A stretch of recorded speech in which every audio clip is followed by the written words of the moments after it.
it's the next level. Hey, my name is Ross Marquand, and I play Red Skull. You are listening to Panels to Pixels podcast. Check it out.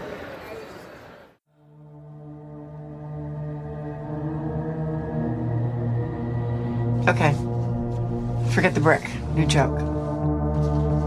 3 heroes die, and they all show up at the pearly gates. God's there to decide what their eternal fate shall be, heaven or hell.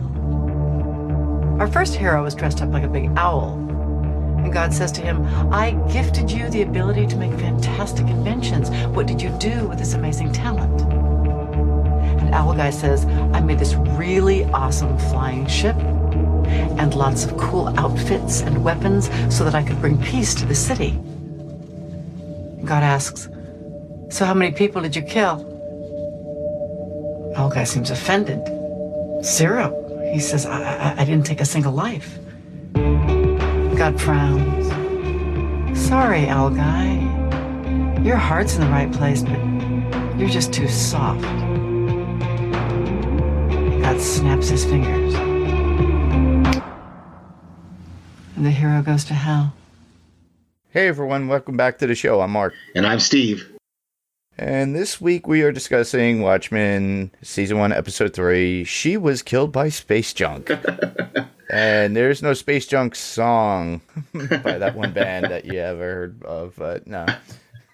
Yeah, well, she plays the Devo song there at the beginning, and apparently there's a line in it about space junk or something like that. So, I don't know, maybe you can get the Peter Dinklage Space Pants song. Yeah, right. And play it from Saturday Night Live. But no, I continue to just love each and every episode. Like each episode, I mean, I know it's only 3 episodes in, but each episode has been better than the one before, in my opinion. And so I really I absolutely love the fact that they have brought Jean Smart into the cast, and she's such a original. Just adding that addition to the cast with that connection to the comic is so great and is so iconic that I can't wait to see what they do with her going forward and how she affects the story as a whole. Because this is not just like, and I'm sure we'll get into it when we get to our top 5, but this is not just like the little vignettes we've got of the Lord of the Manor, and I'm sure we'll get to him later, but she's actually incorporated into our story, our active main plotline story. So yes. I'm excited to see where they go with her. I absolutely love the actress and love what she's doing here with this character. Yeah, I'm like you. Every episode has been good. A few of my friends at work and on outside of work were saying to me, I'm not really into it, but a few people actually said, I'm really digging it. I'm hoping it gets better. I said it should get better with every episode as it's been so far since episode. Do you think the people that aren't really getting into it as much, maybe they weren't as big of fans of the comic, maybe they were more fans of the movie, and it is so different in tone, in direction. I mean, there is a lot of things as far as the TV show goes that are very different from the Zack Snyder movie, and not just the storyline, not just the fact that the story follows the comic book, not the movie, but just other things about, in some ways it's darker tonally, but it's not darker like scene-wise. Like the color saturation in the movie is very dark, but the show I haven't noticed that. Well, this got really dark in this episode. Right, but no. I don't mean the subject matter. I mean the appearance, the brightness of the actual light in the episodes. The movie itself is very dark, depending on, and I don't mean dark tonally. I mean dark as a whole, just the way it's filmed. Presented. Yeah, presented. I don't know what the word that I'm searching for is. It's dark. That there was a couple of scenes where I had to turn the brightness up in my television. That kind of thing is what I mean. Yeah. Whereas the direction, the way the show is being directed, being the fact, and I mentioned this in the last episode, the fact that the first 2 episodes especially had very different direction by the director from the way the shots were made. And even in this episode, we have a few really cool shots But this one is even different. It's a different director in this third episode from the first two as well. Yes. It seems like they toned it down from a lot of the hate, and the investigation is still there. Mm-hmm.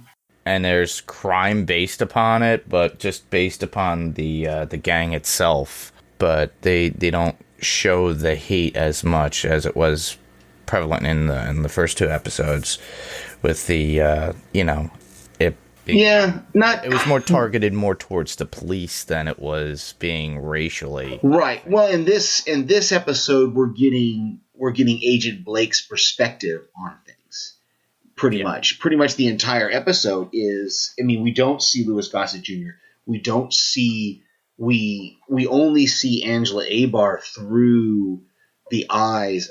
Pretty much, really. I'm trying to think, because I watched it again for the third or fourth time here just a few minutes ago. And I'm trying to think if there was any scene that was not from the perspective of Agent Blake. And I don't think so. I think this entire episode was her perspective on things. Now that I think about that, is that really I don't think we got anything. Yeah. Yeah. Does it occur to you? I'm trying to think of any scene that did not involve Agent Blake pretty much primarily. I mean, besides the Master of the Manor scenes. Now, those obviously were separate from her. But I mean, as far as our main storyline goes, I mean, yeah, it's her following her investigation, following her around. Yeah, her talking to Dr. Manhattan through a phone. Right, through the phone, and then it's her. When she goes to see the heroes, she sees the heroes at the back of the van. When she meets Red Scare and her perspective, Pirate Jenny, yeah, and she goes into the pod and she talks to Looking Glass. All of it, everything from this episode was Agent Blake's perspective on things, and that's an interesting take. I don't think we're going to get that going forward. I'm almost sure they're gonna switch perspectives around and give us other looks at it. But yeah, now that you mentioned that, I really think so. I can understand why some people might not be able to get into it if they didn't follow the comic, if they weren't fans of the comic, or if they're not big fans of this kind of switching directions and switching kind of around. Yeah, the movie in itself was an investigative, but that was through Rorschach's eyes in certain cases. But I think they're going to wind up doing that with this, where you're going to see it through different people's perspectives as they come in, and then we'll get a whole scene of an overall. I'm pretty sure we're going to get one through Adrian Veidt too, where eventually, I would think. Yeah, and then they will mesh the whole story together and see how it plays out. I'm not sure how many episodes. 9. It is scheduled for 9 episodes. Yeah. So we'll see. And again, I don't think they haven't made an announcement on a season 2.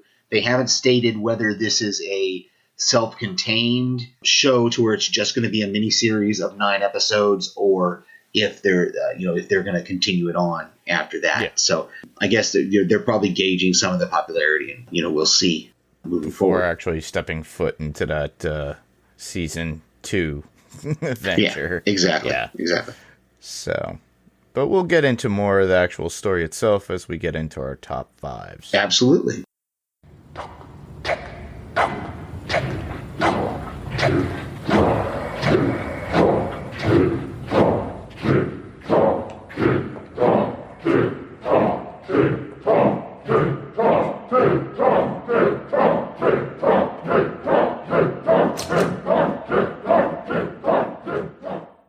Do you want to go first? Sure. I think we have the same or very similar top 5s. It's just going back to Laurie Blake, and I have to admit, I make a admission here that it took me, I don't know why, the first time I watched this, even with the scene in her house when they show the painting behind her head, and that's obviously a young Jean Smart in the picture with Night Owl to Dr. Manhattan and Ozymandias. It's obviously her. Even then, I don't think I figured out who she was until she has that scene talking to Angela about the hidden closet in Judd's, or the hidden compartment in Judd's closet, where where Angela says, well, how did you know about it? And she says, when my father was killed, they found a hidden room or a hidden partition in his closet. And then it was like a light bulb went off in my head the first time I watched it. I went, oh, Blake,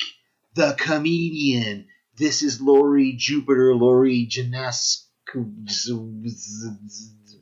Silk Spectre 2. Yeah, there you go. This is Silk Spectre 2, who was she was the daughter of Edward Blake, the comedian, and she was the lover of John Osterman, the second woman he fell in love with.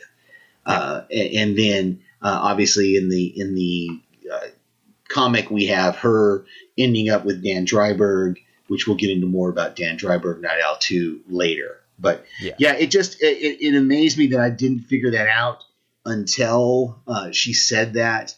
Absolutely loved the cold open where she talks about capturing Mr. Shadow, and that whole conversation she has with the senator later is and that whole scene is hilarious. I love her in investigating and just what we're seeing at her.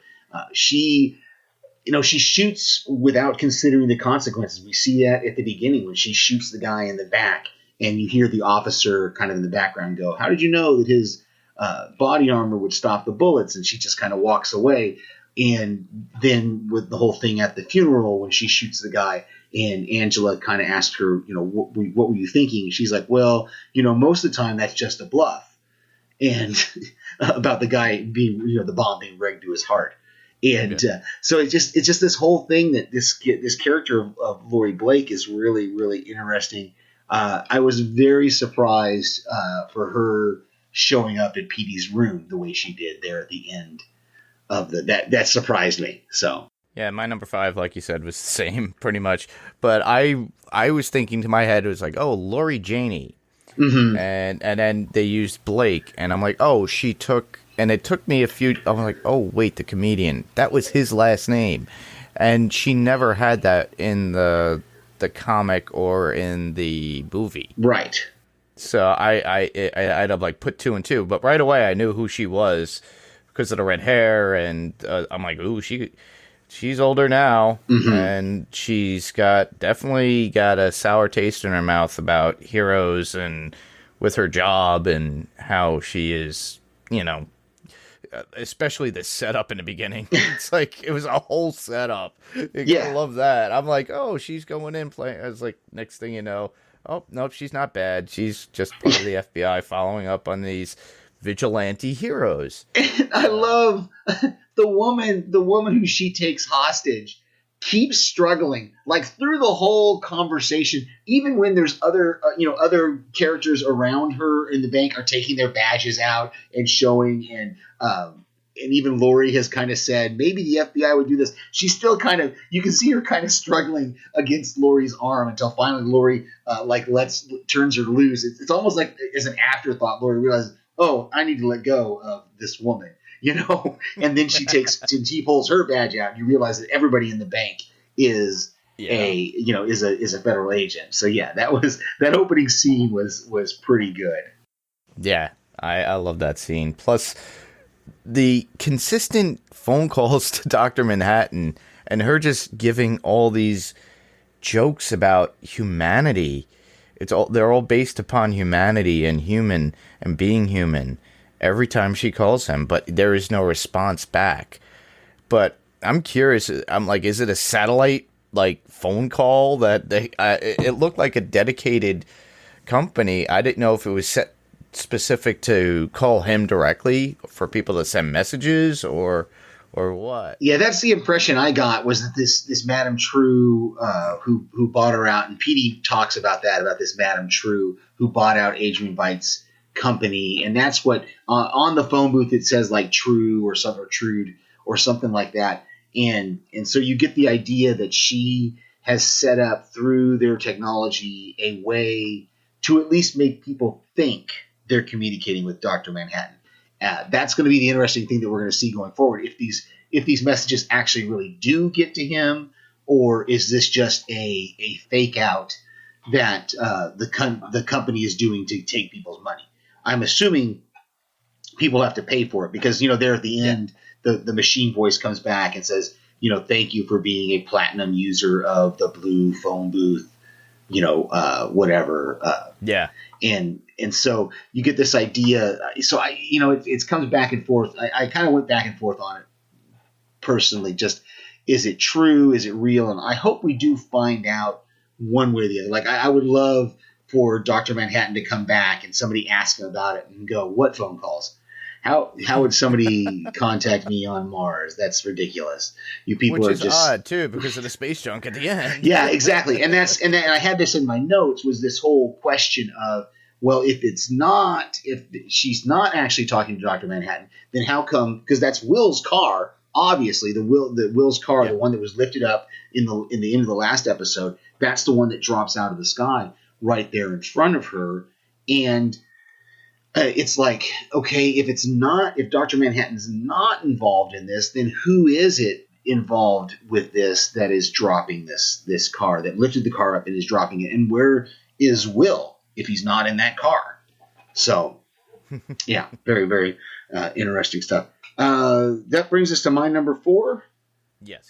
It's just the whole talk that she and the senator have about the Defense of Police Act. And I like that we get through dialogue that this program is only happening right now. It's only happening in Tulsa. This idea of policemen putting on masks, hiding their identity, and that other cities though are thinking about doing it. He mentions New Orleans, Denver, and I can't remember the other. He mentioned like 2 or 3 big, fairly large cities who are also thinking about doing this thing with making their police secret identities, basically. And it's definitely there's a little bit of a danger here, because that's a very communist kind of thing, the secret police that the communists had, and these kind of ideas of the police's identity being hid. I understand they want to keep them safe, but at the same time, you walk a fine line between, well, no one knows my identity, so I can do whatever I want with no consequences. Yeah. And so it's interesting to see how this is going to play out the rest of the season, and what this has to do with the conspiracy itself. Because just like the director there, not the director of the FBI, she points out, or the senator points out, the fact that the cavalry always takes blame. They claim responsibility when they kill a police officer, and the cavalry has not claimed responsibility for killing Chief Judd. So that, for the senator, was kind of the thought that, well, maybe it's not the 7th Cavalry, but then, of course, we're still seeing these guys coming out and wearing their masks and stuff. So, it's one of those things that knowing Damon Lindelof and some of the way his show sets up, it's probably going to be down the road before we figure out the actual answer to all this. And I did find it really interesting that Agent Blake, she knows the identities of all of the masked cops, but she holds that protocol. She doesn't, like when she meets Red Scare and Pirate Jenny, obviously we know from when she talks to Looking Glass that she knows all their names, but she doesn't reveal them in front of that guy who they have blindfolded. So I thought that was really good, that even though she doesn't like this whole masked cops thing, she's still going to hold on to the protocols and keep the cops' identities safe, at least, or keep the identities secret so that they stay safe. I think that was based out of respect, because she was once a masked person herself, and on top of that, she is an agent, and they had to disclose that information to the FBI. So, yeah, obviously, but I think it was more due to out of respect for those. Plus, they already lost somebody to an attack. Right. So they don't need that. Mm-hmm. So my number 4 would be, I find it funny that they refer to Adrian Veidt a lot in this episode. They keep talking about him, especially on the plane. They allude that he had plastic surgery to hide who he is to others, and if he's still living in this world. But I thought it was an interesting notion, which we all know is the truth. We know who he is, and somebody brought it up to me and asked me. They go, it took them like the after the first episode to figure out that was Ozymandias, and he was like, "Is that who Jeremy Irons is?" I'm like, "Yeah, that's who it is." I knew that beforehand. As soon as I saw Jeremy Irons like cast, and they show in the preview trailers of him standing there, I'm like, I knew right away who he was, because he had that same look as the actor in the Watchmen movie. Mm-hmm. So they wanted to have that keen look. Yeah, and like we've talked about the last 2 episodes, the IMDb credits has shown him as Adrian Veidt. It's not really until this episode that we get him actually saying his name and then putting on the Ozymandias costume. Yeah. There at the end that we get the confirmation that that's who it is. And that kind of leads me into my number 3, which is just the character of Petey. And if you don't know, I really, really love this guy. I love how honest he is. I love how he's just up front with Lori, that he knows who she is. He's not going to pussyfoot around her. He's not going to pretend that he doesn't know who she is just because she's famous or whatever. And then he reminds her that he's got a PhD in history, that he wrote his thesis on the 77 police strike when she and Dr. Manhattan were together but were in Washington, D.C. before he disappeared. And just all these things of this character I really, really love. And if you haven't been following, the HBO website has a link you can go to called Petey'spedia, and it has a bunch of articles that reveal a lot of things about this series and about the history, about what's going on, what's been happening, why certain technology, we're not seeing certain technology, and why certain technology is starting to come back into the police force and start into the common use. I looked at a few of these articles. I'm going to admit I haven't dove deep into this website, but it is really cool. And if you're interested, go to the HBO.com website, and they have a link. I think it's /Peteypedia, something like that. You can find it if you search for Peteypedia. It'll come up, and it'll be HBO Watchmen. It's got a bunch of articles on there. They update it after each episode and give a little bit more information about it. I'll talk a little bit more in my notes as well about the Peteypedia, but it's really cool. I like this character. I like that we're seeing him. I thought when I first started seeing this website on HBO's website that we weren't going to ever meet this guy, but he is a character in the show, so I like that kind of confirmation that this is a good. It's part of the canon, I guess, is what would be the podcast canon way of the comic and the of the show. Well, the canon of the show at least is for sure. Because the comic ends 1985, and we're just going off what the show has developed for the future. So yeah, I have a few theories too that I'll bring up later in my notes that I didn't write down, but you'll get a crack and laugh at that one. My number 3 would be the scene when Lori sees what the holding system is like when wanting to talk to Looking Glass. The look on her face looks like a ragtag. This is her face drops going, this is just a ragtag team of cops trying to be heroes, but are not in her mind in some way. But she still gives them the respect of, they're masked and they're doing what they need to. They try to be heroes, but are being fooled about what is really going on in the world. That they try to hold on to justice with the masks, or they're just normal people, trying to play with that same thought that they had years back with the Minutemen and the Watchmen and all that stuff. She goes through the motions of the investigations of the FBI, it seems, but there's something lying underneath with that character. I'm sure we'll get later on. Yeah, and that whole thing of when she walks into the pod with Looking Glass, and she's like she like grabs the remote, and he's like, can I have the remote? And she's just like, no, I'm gonna play with it for a little bit. And she flashes the different flashes up on the side, and she's like, what does this do? And he kind of tells her, and she goes, oh, it's a racist detector. And he's like, well, that's an oversimplification of the. And then she's like, really, are we gonna talk to the mask agent or detective? I can't remember his Middleton or something like that. Is his actual name, and he's like, okay, you can call me Wade. And then he pulls his mask up so that she can see his face.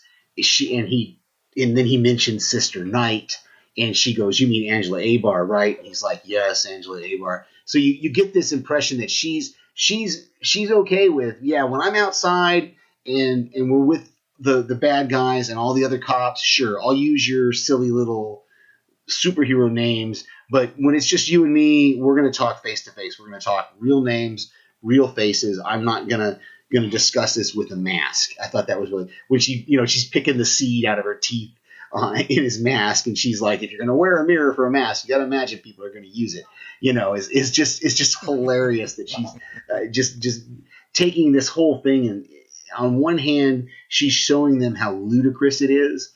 But at the same time, she's like, I am going to, okay, the face that we're going to show out in front of everybody, I'll follow the protocols. I'm not going to give you away. But when we're one-on-one in private, we're not playing this game. I think that comes from her comedic acting, and I think they needed that just to be that bit of jokey sarcasm with it. And I think that's what makes this for her character. Yeah. I really like it. Yeah. Very, very cool. So my number 2 is just that joke that she tells. You kind of already alluded to it a little bit, that she breaks down. Really, we get a lot about the characters in this joke that she tells, and we get the idea that she kind of breaks Night Owl down into his basest component parts, which is that he was always trying to be the good guy, and he was always trying to be too nice. She breaks down Adrian Ozymandias into he's Mr. Smarty Pants, who is actually a monster, and then she gets to Dr. Manhattan, and she's like, he himself is a god, and here's what differentiates him from you as a god or from God. And then, he's already living in hell. So when he gets sent to hell, it didn't matter. And then, of course, she paints herself kind of as the outsider, as she's the girl with the brick who's gonna bring it all down. And I absolutely love the callback at the end when she's like, "Good joke, snare drum, roll," and she's even got the cadence, the Rorschach kind of cadence from the movie of that line of drum roll, and then curtains and all that. Really, really good delivery of those lines. Just that whole thing they used it throughout the episode really, really well. I really, really enjoyed how they did that, and then they wrap it up there at the end with his brains coming out as a very graphic kind of his brains come out his nose there at the end. So yeah, the whole joke that she tells, and just like I said, the way she delivers it, and she's got Jean Smart is such a good comedic actress. Even though this is not really a comedic role, this is not really a comedic show, but she's got that delivery, that dark humor that really, really sold it, for me at least. I was definitely sold on it. Yeah, definitely. Yeah, that character is. Oh man, I just hope they don't dispatch some of these characters so easily. Yeah, like in other shows. My number 2 would be the attack on the funeral. That was really intense to watch. I saw that coming though. I'm like, oh, we're at a funeral. Oh, it's for him. Okay, they're gonna do the typical police thing, and I'm like, okay, yep, there he is. I was like, where? It's coming. But I thought it was amazingly shot the way they did it. But always being the hero, she had to act. I love the fact that she tosses the coffin in over the bomb, and it explodes, and it's all over the place. Yeah, it's really good, and I went. This is another one of those parts that I kind of went back and forth on as far as whether whether she is part of the conspiracy and trying to cover up Judd's body by getting it destroyed by this bomb. I don't think so, though. If there's anything there that she was trying to hide, she might have been trying to hide the cocaine use that he had done. Because remember, in the last episode, Looking Glass asks her that. Was he drunk? Was he high? And she's like, he did a few lines of blow. And so we get this idea, and I think you mentioned this in the last episode, that cocaine is just like a regular thing. Like it's not even it's not even a big deal. The fact that there they are right in front of their kids, right there he is right in front of her kids, doing cocaine. But so there might have been something to that of her wanting to hide the drug use, but I really hope she's not involved in this conspiracy somehow. That like this could be like a backwards conspiracy to get Senator Keene into the presidency. That they're gonna. I don't know how it's gonna work, but there's definitely there's something more to this whole sequence of events than we're led to believe, because there's a whole, you could see it from multiple sides, and we could get into that and when I talk about my notes. But I see where you're going with it. I feel the same way. The chance though with the collapse was really good, but was really great that how she took the cavalry guy down. Mm-hmm. And I love the TikTok as it counted down to the actual event when the guy was getting ready with the Rorschach mask as he was walking out. That was a good intense. Yeah, it's really good. And then we obviously we get Laurie uses. I was kind of surprised that nobody mentioned the fact that Laurie snuck that gun in, and maybe that's going to come in the next episode. Maybe somebody's going to ask her about that, because remember they took their guns when they got to the cemetery. The police take their guns. And remember, because Petey kind of has an issue. He's like, wait a minute, we're federal agents. And she's just like, give him your gun, Petey. Don't, show some respect. And then she hands over her main service weapon, but she's still got that one that's strapped to her ankle. That we saw her put on. Looked like a 25 or something. Yeah, definitely a little gun, but still effective. So, that leads to my number one. Yeah, we've already really kind of talked about it, but just that realization, that reveal of Adrian Veidt as the master of the manor, and just kind of how he treats his servants. I don't know what's going on there with that. Whatever suit he was trying to get him in, is that a space suit or what that was? And then when the guy, when the guy's body, I guess. Was it cold? Did it look like the guy froze? Yeah, so, that's what my first impression was. Yeah, so he froze, whether it was being outside overnight or something, he froze. And so that's when he goes to shoot the buffalo and take the hide. He wants to get the hide of the buffalo, but of course the game warden stops him. And just that idea of who is this game warden? Now we've introduced that now there's another character in this. When we get the letter from the game warden to the master of the manor, he says, when you came here for your incarceration or something like that, there was a certain arrangement that was made and you're overstepping your bounds. And so Adrian Veidt kind of says, well, if you think I'm overstepping my bounds, why don't you come here and say it to my face, basically. So maybe in the next episode, we're going to get more of this, or we're gonna get to see who the game warden is. I'm intrigued. I want to know who this guy is. Yeah, definitely. Obviously, new character you would want to know, but that's gonna move on to the next episode. Absolutely. So my number one is way out there, and it's too obvious that it was pretty much towards the end. What was with that blue thing? Sorry, but. That was out of nowhere, and I knew what it represented. I guess Laurie still loves and cares and wants Dr. Manhattan back. Or at least part of him. As we see his calling card at the end, obviously. Yeah. When she opens that briefcase thing, there is like a label on the inside of it that says something about Dr. Manhattan, or like it's almost like a comic book cover. But it says Dr. Manhattan. So it almost looks to me like this is a Why'd you have to go here, Mark? Sorry. We don't have to say what it is. It's a phallic symbol. Yeah, that's good. We can leave it right there. Yeah, exactly. But yeah, it was wild. I'm like, what? Okay. And I got the message, and that was well received. Okay. Yeah. But I just thought it was funny. I'm like, oh, wow, they're really going there. Yeah. That was quite an addition. We digress. Let's go to our quotes. Okay, so my first quote is just that when she's having that conversation with the senator at the beginning of the episode, and he calls the guy that she got in the bank robbery. He says the Revenger, and she goes, no, it's just Revenger. No, and that was last month. This was Mr. Shadow or something. She says this guy called himself Mr. Shadow. So you get the idea that this is just routine for her, them taking down these heroes. Yeah. I had one. It's pretty long, but it's pretty much the whole scene. But the FBI director going, well, what the hell is this? And PD's like, it's an excerpt from Rorschach's journal, sir.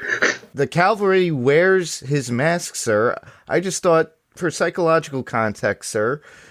And then FBI director's like, is this the 1980s, PD? And PD's like, no, it isn't, sir. Then who gives a crap about Rorschach? So a lot is going on there. Rorschach was the voice within the comic book about society and what he stood for. The cavalry is just using it for their own gain, from what we could tell, but are twisting it in their own thoughts. And I think that's what PD was trying to do, was show them. And the truth was never really there as to what they were doing within, what we saw in the very beginning of the episode. That's what, I think they were, the heroes were always shunned because they were looked at as vigilantes, but they weren't really pointing a target at any particular race, creed, culture, or anything. Yeah, and it's one of those things that that little bit in that scene shows us some things about the difference between the FBI in that universe and kind of, because you would think, at least from the TV shows and things that we've seen in our world, that somebody would be all over this, wanting to know, because obviously this is a big deal. The effects of Rorschach from the 1980s, even though it's 30 years ago, are still being felt here, and you want the psychological context. You want to know what's the motivation. You want to know what's going on, and the fact that this FBI director just kind of dismisses it is really telling, as far as maybe he's involved in the conspiracy, and he doesn't want the cavalry to be suspected of this or something. It is really interesting. It told us a lot about PD, about his knowledge of history, about the FBI, and then just not wanting to even consider the history of this.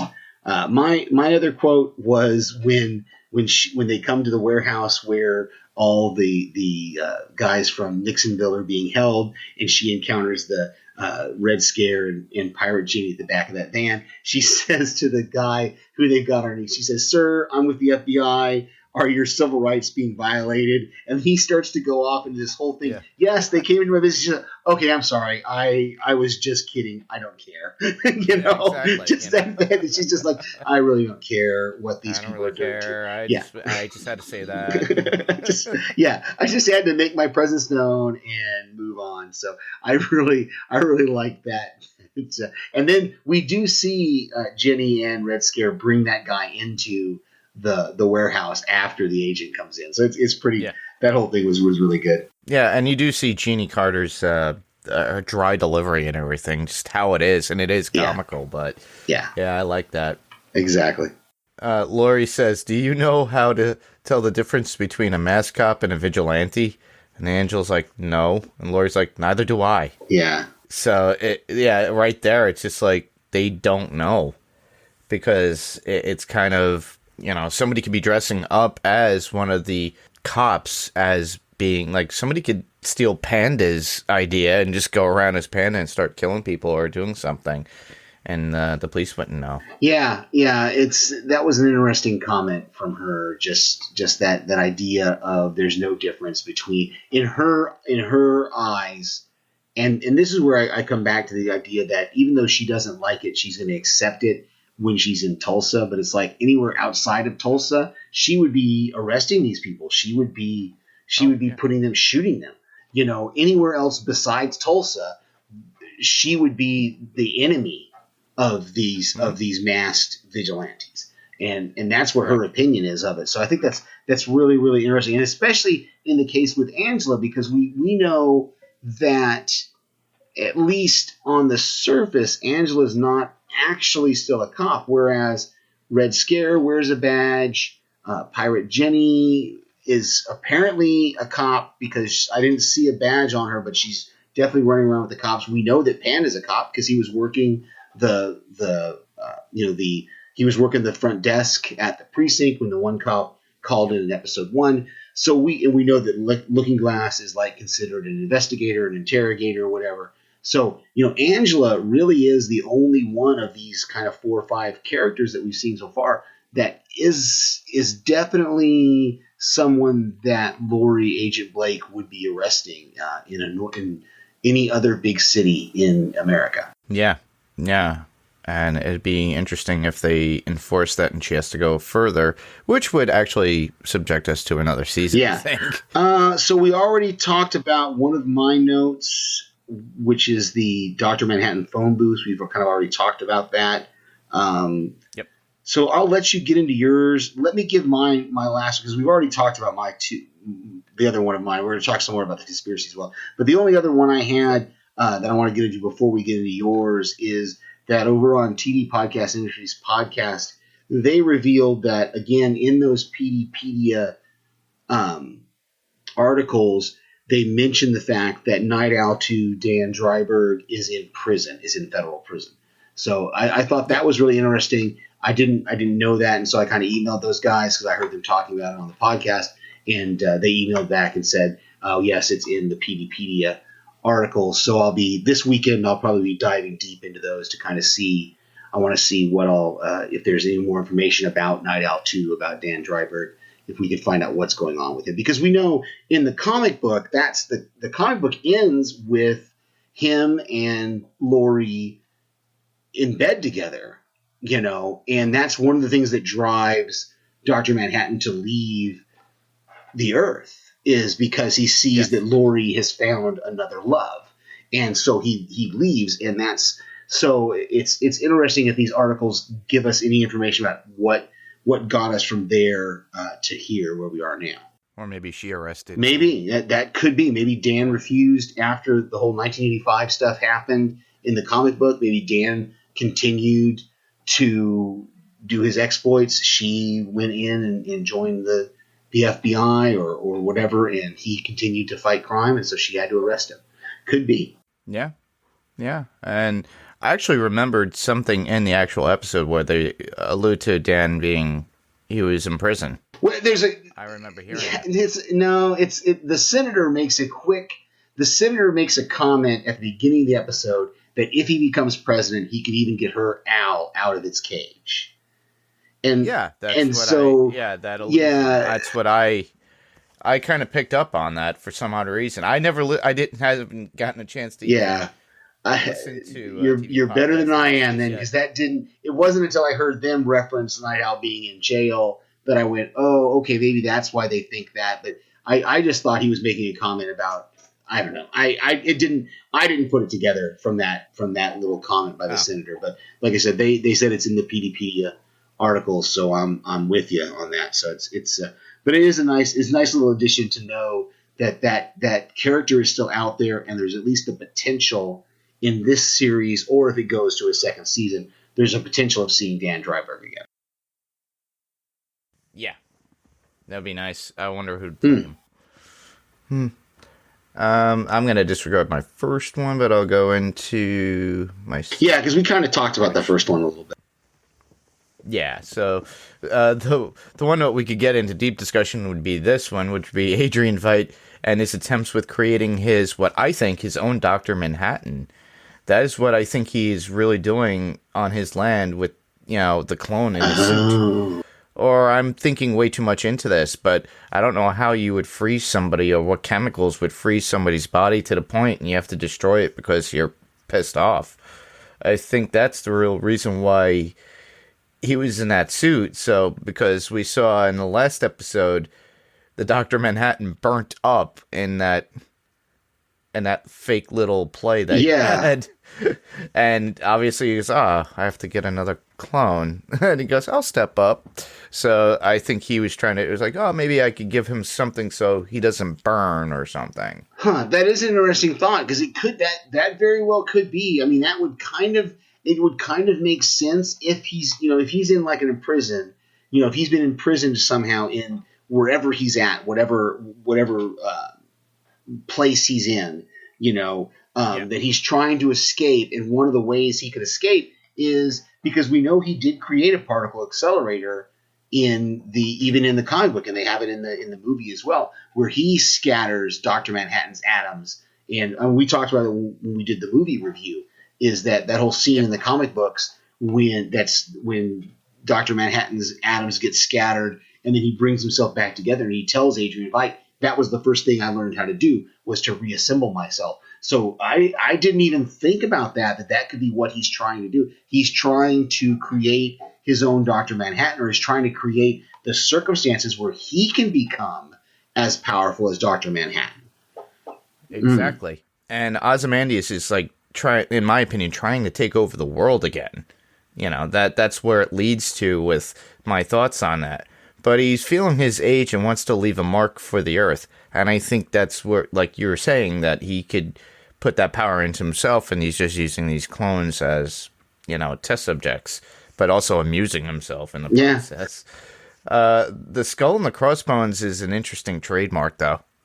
Apparently he made a pact with someone, but what is it? Who is, the game warden, maybe? Yeah, we finally got to see that scene where he rides past the flag. We've been seeing it in previews, and now we actually saw it in an episode. And then we saw it in the letter that he gets from the game warden, is sealed with a skull and crossbones seal. So obviously there's some kind of allusion, again, to the comic book, to the Curse of the Black Freighter comic within the comic from the comic book. So, yeah, I hope we get some more of this next episode, but I really feel like, knowing the way Damon Lindelof and the way these showrunners work, it's gonna dole out very, very slowly until we get to episode 8 or 9, when they give us the full reveal of what's going on with Adrian Veidt and the Game Warden.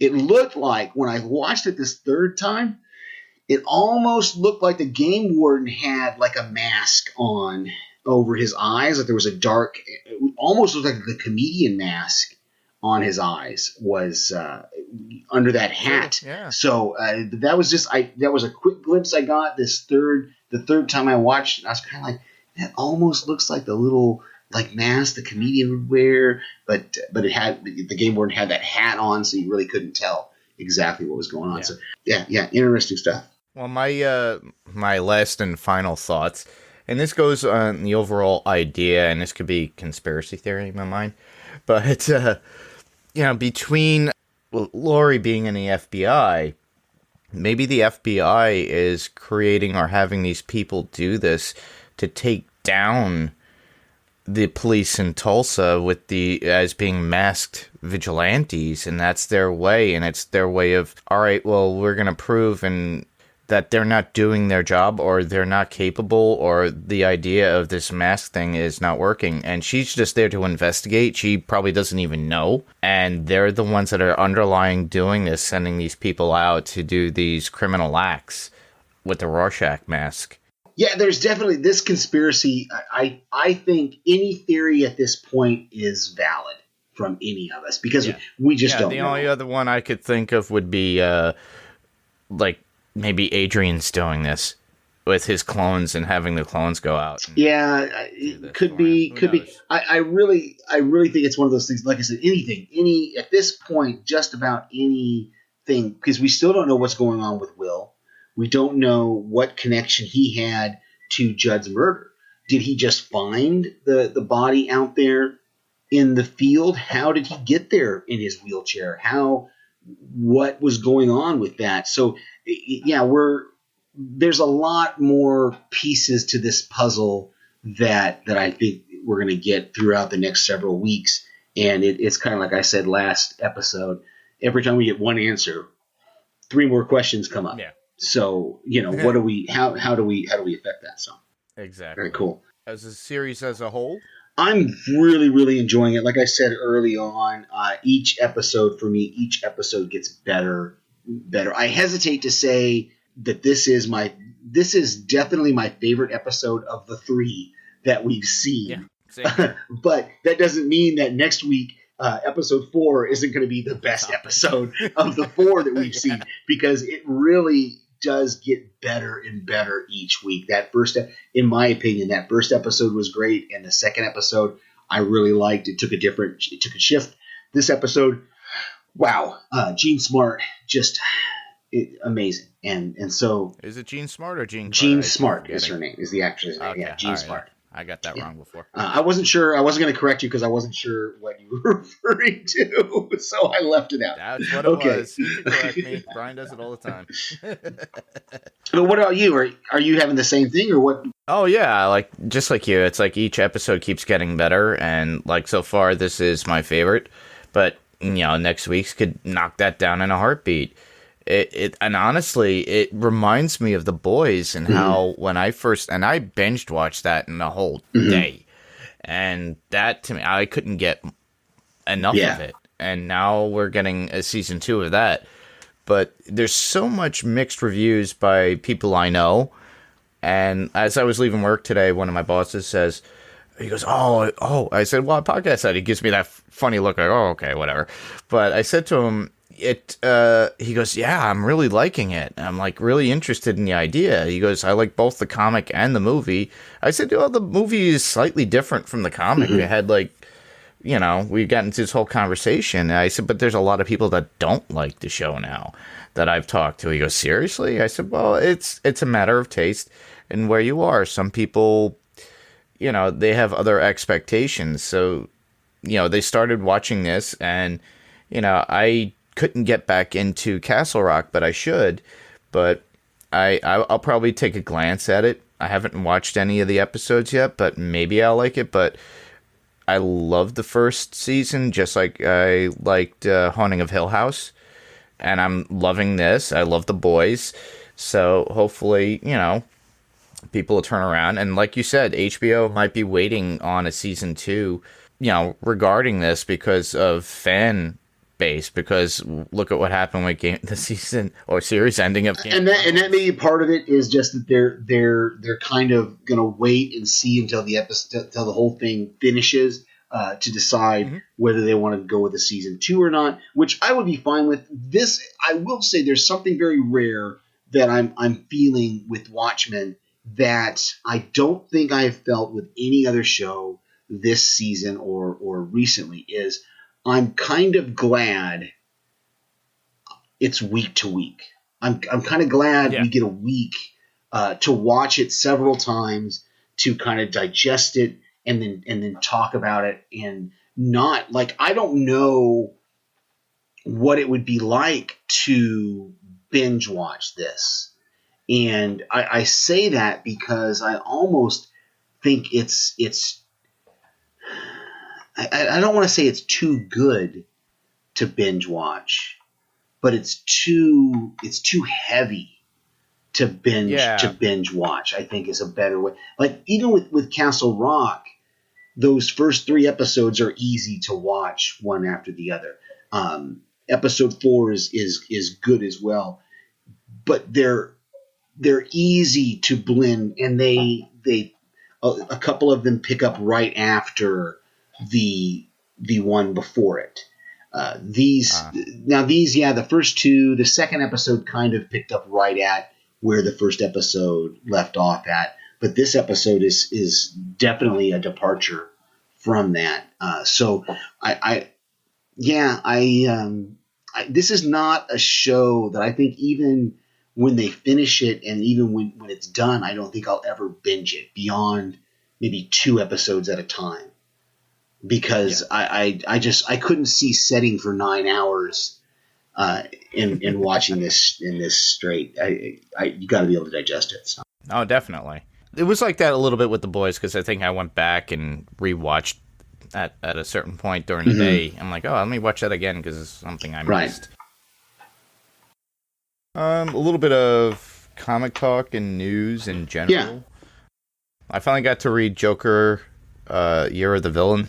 That was done by John Carpenter, and it was really good. And I do recommend it to anybody that's out there and suggest you pick it up. I'm going to check it out. I'm going to check it out for sure if I can. Yeah, it flew off the shelves, so yeah.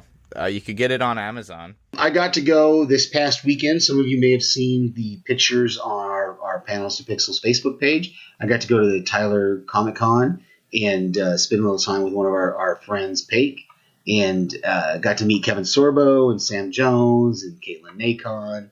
I'm a huge, huge Supernatural fan, so I got to get my several pictures taken with the Supernatural car. And it was actually a car that was actually used in production in season 9 of Supernatural. This group that does these recreations and does these picture moments for conventions and things, she had originally built it as the season 1 car, and so it had all the earmarks of a season 1 Supernatural Impala. The showrunners called the company that does these photos, the group, and said, "Hey, we need a Supernatural car that is a replica car that is in the United States." They were currently filming overseas, and they needed to do some shots in Chicago, and so they called them and said they wanted to use their car actually in the show, and so they redesigned it a little bit where it fit the season 9 version of the car and packed it up onto a trailer and took it to Chicago and got it in the actual show. So I was very, very excited to have my picture taken with an actual car that had actually been used in the show Supernatural. So I was excited about that. Like I said, Mark and I were talking earlier. I got to meet Kevin Sorbo and talk to him a little bit. I'm a believer in Jesus Christ, and so is he. And so we got to have a little bit of that moment there with him. I got to talk a little bit with Sam Jones. I got to talk to Eddie McClintock, who was in the TV show Warehouse 13. He's a huge veterans supporter of military veterans, and so it was nice to talk to him. And he's not a veteran himself, but he's played them in his show, and in the show Warehouse 13, his character is a veteran, and so it was really nice to talk to somebody about that, and just had generally a good time there. I will tell you that this was one of the few Comic Cons I have been to in the last few years that actually had comic book vendors at it. There was actually 2 or 3 vendors that were actually selling vintage comic books, and I'm not as much of a collector as I was back in the day. I kind of flipped through a little bit of the boxes they had, but I didn't buy any this weekend. Yeah, it's something that I do too. I will grab maybe 1 or 2, and if like there's an artist there that I like, I'll grab one of their books, because last time I did that with Chris Claremont, and I wound up finding issue 100 of X-Men that he had did. Got it for a decent price, and I was like, "Can you sign this?" Nice. So it works out that way, for those cons. You might not have the ultimate value of the comic, but the idea is that you could actually have them sign it, and you could actually, they have these things where you could actually, like records where you could put them in frames or something and then post them and hang them if you want, and they could be artwork that, hey, this is signed. Very, very cool. So that's what I generally do. I think I did that. I still have to do that actually for Swamp Thing, for the artist who signed that for me. Nice. And oddly enough, it's like somebody said, well, it doesn't retain its value because it's Canadian. And it was a Canadian release from that year. Whatever. And I was like, oh. And they're like, oh, but you have his autograph on there, so it's valued something now. I tell you what, I'll say the same thing that my dad said to me 40 years ago, or 50, whenever it was, not that long ago, 30 years ago when I was collecting comics. It's all about who you find and who wants to buy it and how much they want to pay for it. That's what it comes down to. Whatever, anything that's collectible, that's what you're going to find is you can go through Wizard or whatever that publication is that tells you how much a comic book is worth. sure, it'll tell you it's worth $20, but if you can't find somebody who's willing to pay you, Oh, hey, for $20. yeah, so exactly. That's why I'm going through a lot of my comics, holding on to the stuff, just downsizing it in the sense of the ones that I love, the ones that I got, and that I have a memory of, and I'm gonna hold the ones definitely that I have autographed from the artists or writers, and just hold on to those. Very cool. So that's my feeling about that. On brighter news, we have Disney Plus launching in 5 days. Yeah, I'm excited. Coming out the 12th. I'm excited, man. The Mandalorian and all the other things that we're going to be able to get. So it's going to be exciting to when that drops, when that finally drops for those that already. I know I talked to a couple people today who they didn't already have Hulu, so they've already pre-ordered it for the 12th. Or the 12th, and I said, I'm already a Hulu subscriber, so I've got to wait until actually the 12th to upgrade my plan to include Disney Plus. So, according to the website, they're saying you've got to actually wait till the 12th to actually change your Hulu plan to include Disney Plus. So, which is not a big deal. It just kind of frustrates me that I got to do something separate. Why can't I do it now? Tell them I'm fully intending to do it. Why can't I tell them? So I actually signed up last night. I put in for it. I have my account. It's just a matter of them allowing the app to be available for the 12th, I believe. The 12th. So you would have to go to whatever, if you use a Roku. I don't know if it's on Smart TV. It's on the Fire TV. Hulu's already on the Fire TV, so I'm assuming Disney Plus, they'll probably do an upgrade and upgrade that at that point. Yeah, so if you have an Apple TV, you would have to download that app as well. So, and keep in mind, a lot of people, older smart TVs, this is a little bit techie information that I got today. Samsung's older TVs that you had from years ago that were smart, the beginning of the smart age of those TVs, the app will probably no longer work come like December or just around 2020 because they really can't update those. The memory in the TVs can't work. It's a different operating system. So they highly recommend that you get a media device like an Apple TV or Roku or Fire TV, Amazon Stick, or what have you. So I recommend that to you. If you have an older TV, if it's not within the past 3 years and it's far older, but it has smart capability and has the old logo of Netflix, I recommend just getting a particular device. Or if not, if you're ready to upgrade your TV, do so. But it's a lot cheaper just to get a device. Very cool. All right. I'm looking it up right now because I want to see if they have next week's title available yet. Yes. Should be on Wikipedia. So next week's episode of Watchmen will be episode 4 entitled, If You Don't Like My Story, Write Your Own. So I'm not going to read the description of it because it gives some spoilers away, but there's the title for next week's episode. I'm excited for this. I hope we get some feedback for next week to share. And if you want to share your feedback with us on Watchmen episode 4 or any episode that you've already watched up till now, we can be heard on Spotify, Google Play, Apple iTunes, or whatever podcast player of choice that you use. If your ratings are available, please give us a rating there. Give us a review. We'll read it for you. You can look at our website at panelstopixelspodcast.com. There's a link on there, or that brings you to our that'll redirect you to our Facebook page, where we will have our weekly episode posts that you can leave feedback on, and that is facebook.com/panelstopixels. You can also email us at panelstopixels1@gmail.com.